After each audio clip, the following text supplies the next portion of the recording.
Bonjour et bienvenue au jardin. Et au jardin, eh bien, ce mois-ci, nous allons y rester tout au long de l'émission puisque je vous propose quelque chose d'un peu spécial. Ce mois-ci, quelque chose qu'on n'a pas encore fait dans cette émission de jardinage. Je vous propose de construire ensemble une serre. Alors pour m'aider, eh bien, j'ai demandé à deux collaborateurs du Geste du Mois que vous connaissez bien de m'accompagner dans cette belle aventure. Il s'agit de Jean-Marie Pesseleu. Bonjour Jean-Marie. Bonjour Roland. Et d'Olivier Fievet. Bonjour.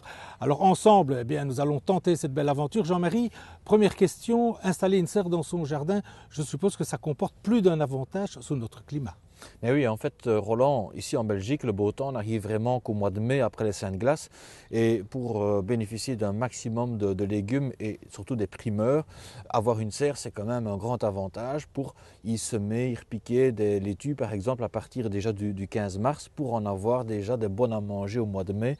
Mais au-delà de ça, une serre sert aussi à cultiver des plantes à l'abri des maladies comme les tomates, mais aussi à cultiver des plantes plutôt en arrière-saison, encore avoir des radis beaucoup plus tard, hiverner du persil pour en couper durant tout l'hiver. Donc si je te comprends bien, Jean-Marie, dans la serre, on peut y travailler toute l'année. Pratiquement, en fait, la serre, elle est utile pour le potager, pour le ménage toute l'année. Alors, Olivier, au moment où on se décide d'installer une serre dans son jardin, je pense qu'il faut quand même faire attention à deux, trois petites choses.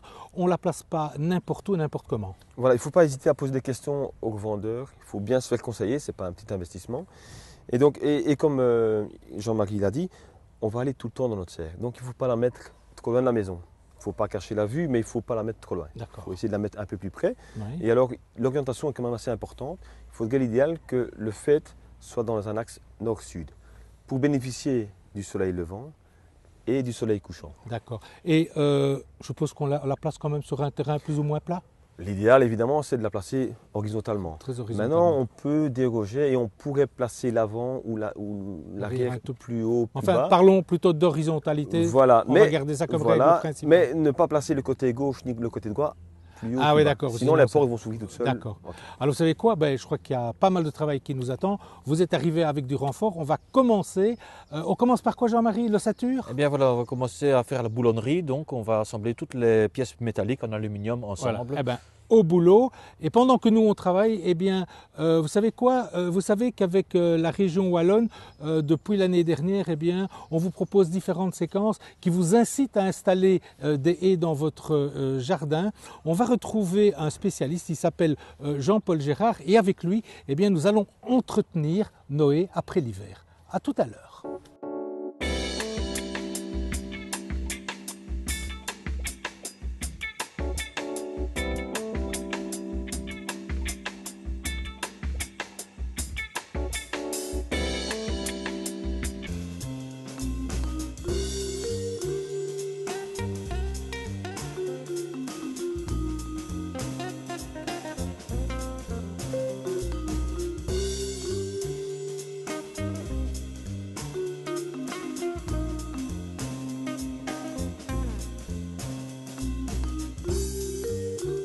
Jean-Marie, quand on commence ce genre de travail, il faut faire attention à plusieurs choses.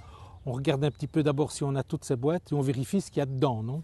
Oui, en fait, le montage d'une serre, ça commence déjà par la vérification du contenu, lire le plan de montage.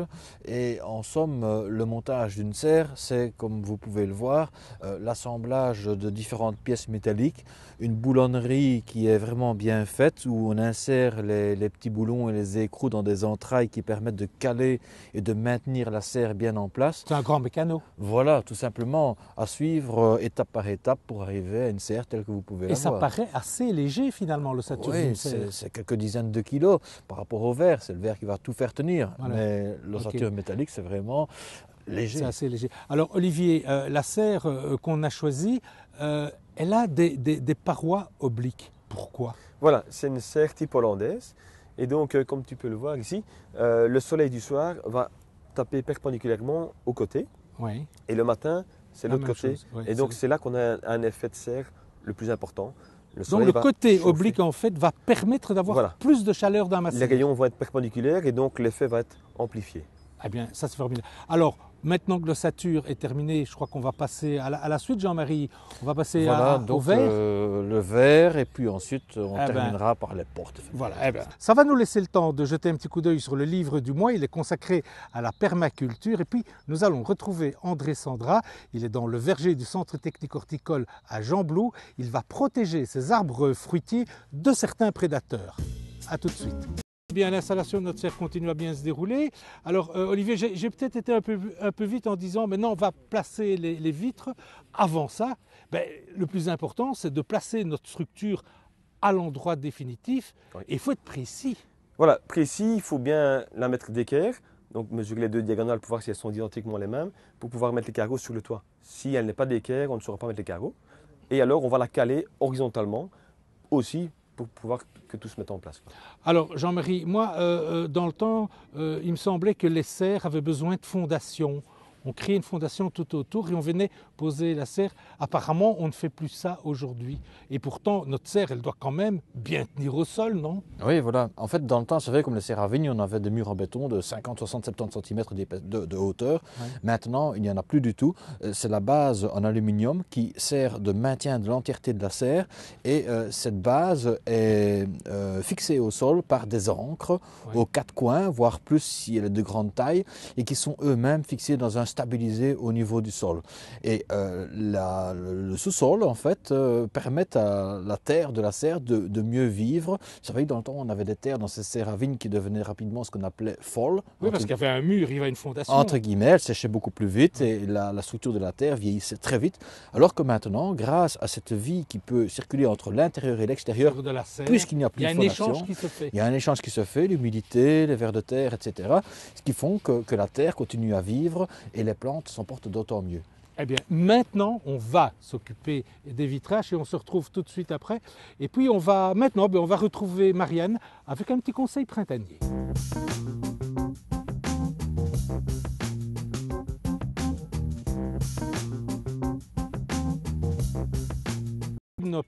Le vitrage est quasi installé.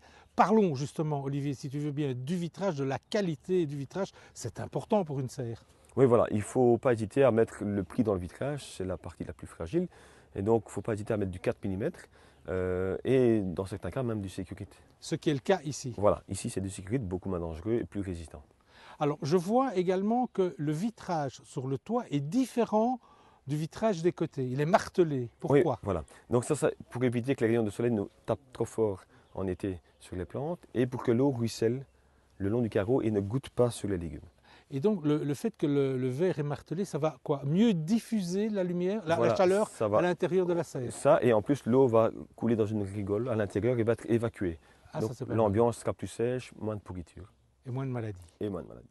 Alors, Jean-Marie, on parle de chaleur. Qui dit chaleur dans une serre dit aussi ventilation. Nécessité de ventiler. Et voilà, tout à fait. Donc, on va bientôt installer la porte de la serre. Voilà, donc on va installer tous les ouvrants, donc portes et fenêtres. Ouais. Alors, ce qui est important de savoir, c'est que la chaleur, elle monte vers le haut.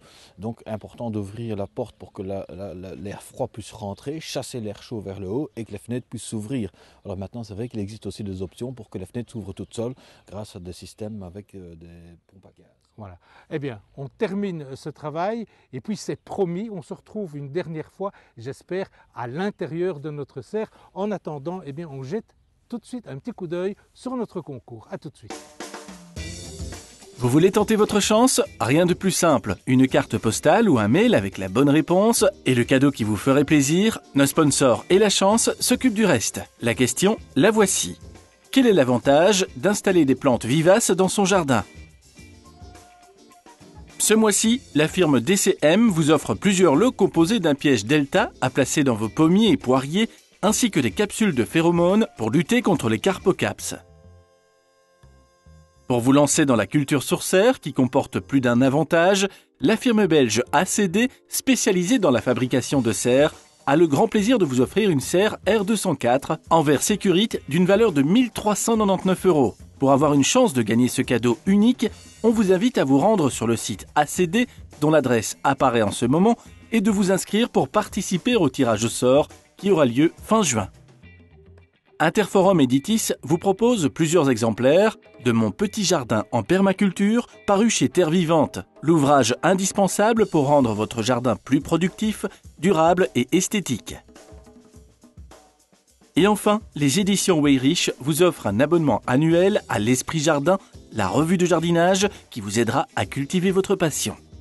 Eh bien, Olivier Jean-Marie, le pari est gagné. Nous sommes à l'intérieur de notre serre. C'est la fin de la journée. On a commencé ce matin. Finalement, c'est pas si compliqué que ça, Jean-Marie. Non, en fait, tu vois, allez, à 2-3 personnes, c'est tout, c'est réaliser un jeu d'enfant. Mais si on n'est pas du tout bricoleur, on fait quoi? Mais en fait, chaque société de serre a un service qui met à disposition des clients et ils peuvent venir vous la monter également. D'accord.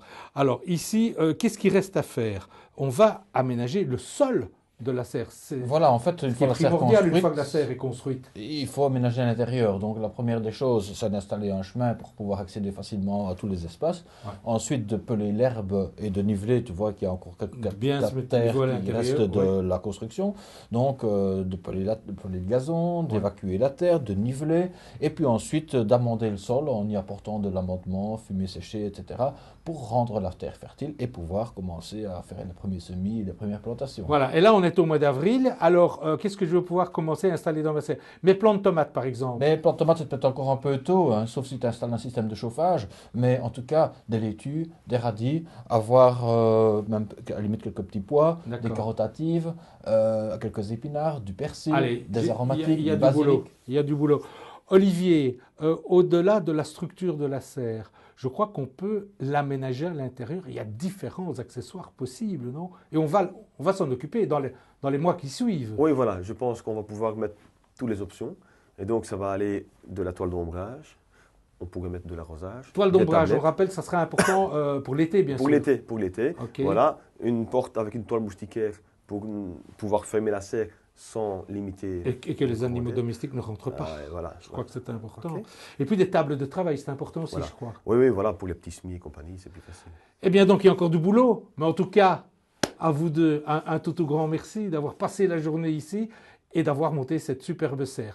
C'est ici qu'on va se quitter. On se retrouve bien entendu le mois prochain pour d'autres travaux au jardin. Et surtout, n'hésitez pas, sortez et allez-y, hein, il y a du boulot au jardin. À bientôt.